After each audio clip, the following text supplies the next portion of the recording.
که چند صحبت کنیم. به شما اجازه. خب شما جون شما در وسط بشینین که ما همراه شما باز قصه جان کنیم. سوال داریم. بله. دقیقاً تون مایک زدین اینا بزنین که همطور. شاید چی نظر داری که از آرمان صاحب بشنویم؟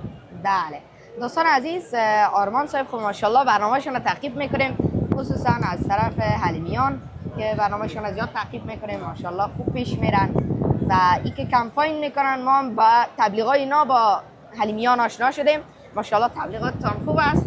انشالله مسئولیت تمام اینفلوئنسرها، شخصیت‌های رسانه‌ای همی است که یک کمکی به جامعه کرده باشن و امروز جامعه ما نیاز داره که تجارتش پیشرفت بکنن و همه ما باید از تجارت حمایت بکنیم. چرا؟ بله. شاید جان آرمان صاحب کس همون تیپش شاعر آوارست. خود آرمان صاحب در صفحات اجتماعی با اون شعر خواندن خیلی مشهور است. خوب است که بشنویم از آرمان صاحب. میشنویم، ولی این دفعه هم شیخ جان دری به زبان دری میگه، ما به زبان پشتو. چطور؟ مشکل نداره. خب اول ما بگیم یا شیخ جان شما؟ خب اول شما دکلمه بکنید. خب صحیح است، مشکل نیست.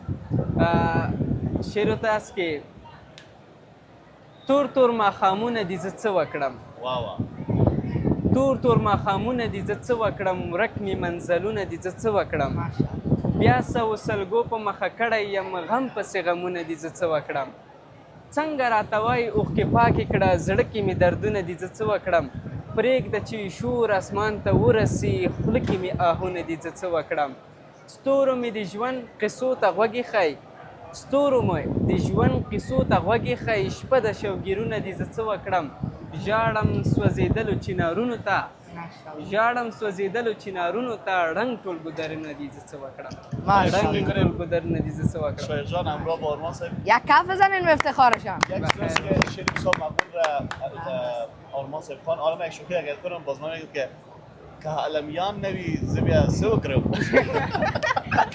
علمیان نوی زبیا سو کرم. چی کنیم دیگه اگر نباشه؟ بسیار شکر شما. حالا دیگه از بلبل افغانستان میشنیم. قربان شما سلامت باشین. پشتومی یا فارسی؟ قسم گینا گفتن شعر فارسی تقاضا کردن. هیچ فرقی نداره. پشتو بگه یا فارسی بگه. ما خود نمیتونیم مثل آرمان صاحب دیگه او رقم دکلمه بکنیم، اندازه خود دکلمه میکنیم. در کدامش که تجربه زیاد داری، علم زیاد داری دونه مو. قربان شما به اندازه خود دکلمه میکنم، انشالله خوشتان بیاد. در من هزار حنجره فریاد می شود، در من هزار حنجره فریاد می شود، وقتی که نام پاک وطن یاد می شود. این تکه ز خاک و گل و آب و سنگ نیست، موجود زنده است گهی شاد می شود، موجود زنده است گهی شاد می شود. بسیار زیاد عالی. گویید به من که کی وطن آباد می شود. بسیار زیاد عالی. شعر کوتاه بود ولی معنای بزرگ داره. بله وقت خواهد خصوصا ما کف بزنیم.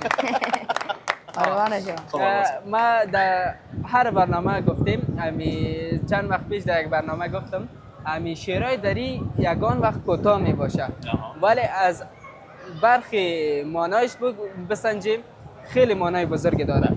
و مگم شعرهای پشتو که از باز مثل شکلهای بزرگ می باشه و داستان و قصه بسیار بزرگ داره، ولی دری در یک جمله کل داستان نهفته کرده. بله زبان شعر در کل کوتاه هست ولی سخن یک جامعه را میرسه. بله دیگه دو جوان نازنین ما بخیر باشید. خیلی خوشحال شدم شما رو دیدیم آرمان صاحب.